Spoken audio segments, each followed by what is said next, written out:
ऐसन निरामहिया महादेव चलहि चलहि करे हो।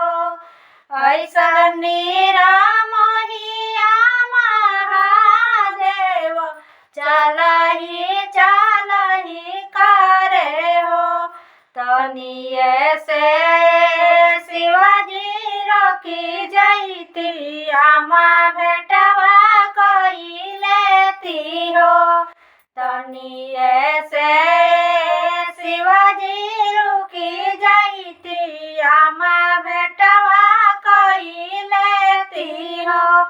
करिले हुए गौरा करिले हु मामा बेटवा करिले हु हो। करिले हुए गौरा करिले हु आमा बेटवा करिले हु हो। गौरा जिनिया मा दूधवा पियावली मायरिया बेटवा कइले हु हो। गौरा जिनिया मा दूधवा पियावली मायरिया बेटवा कइले हु हो।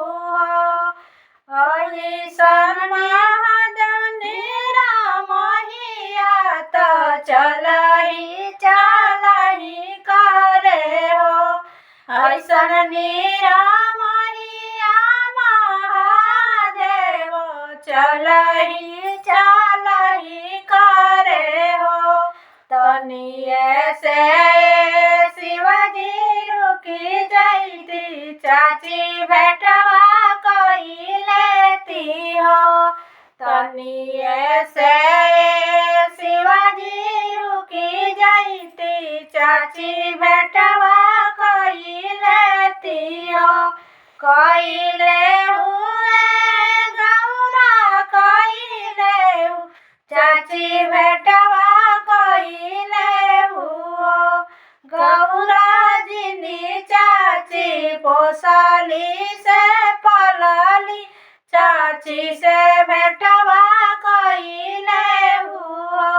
गौरा जिनी चाची पोसली से पलली चाची से बेटवा कइले हु हो।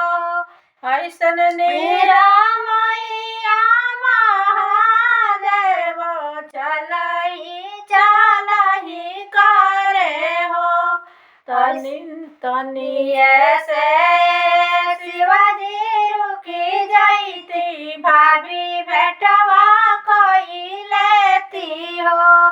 तनिए से शिवाजी रुकी जैती भाभी बेटवा कई लेती हो।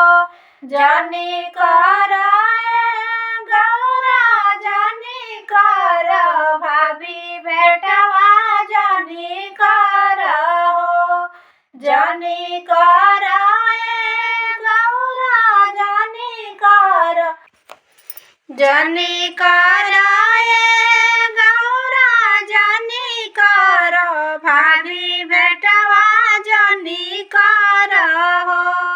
गौरा जिनी भाभी गौरा जिनी भाभी देली झाई भाभी बेटवा जनी कर हो। गौरा जिनी भाभी देली झाई भाभी से बेटवा जनी कर हो। ऐसन निरामहिया महादेव चलहि चलहि करे हो। ऐसन निरामहिया महादेव चलहि चलहि करे हो। तनिए से शिवाजी रुकी जैती आमा बेटवा कई लेती हो। तनिए से शिवाजी रुकी जैती आमा बेटवा कई लेती हो।